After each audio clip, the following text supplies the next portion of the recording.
નમસ્કાર, આપ જોઈ રહ્યા છો નેશન પ્લસ ન્યૂઝ. હું છું આપની સાથે હેતલ ભગત.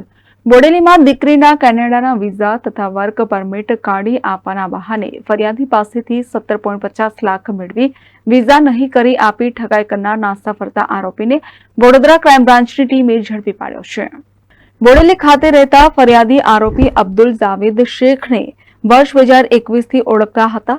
આરોપીએ ફરિયાદીને તેઓના બાળકો માટે કેનેડાના study visa, visitor visa, work permit માટેનું કામ હોય તો ઓછા રૂપિયામાં કરી આપવાની વાત કરી હતી.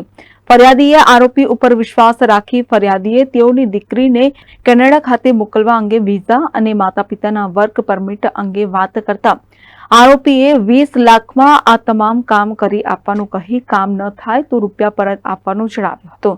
જેથી ફરિયાદીએ ટુકડે ટુકડે 17.50 લાખ તથા અસલ પાસપોર્ટ આપ્યો હતો.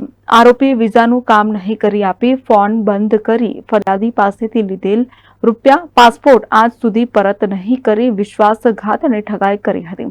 આરોપી વિરુદ્ધ ગુનો રજીસ્ટર થયા બાદ ફરાર થઈ ગયો હતો. ત્યારે વડોદરાના હાથીખાના ખાતેથી આરોપી અબ્દુલ જાવેદ શેખને શોધી કાઢવામાં આવ્યો છે.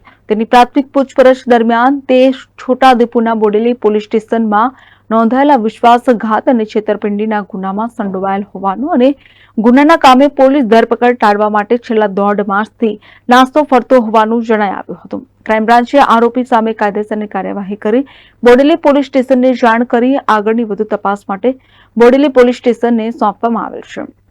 Report nation plus news Vadodara.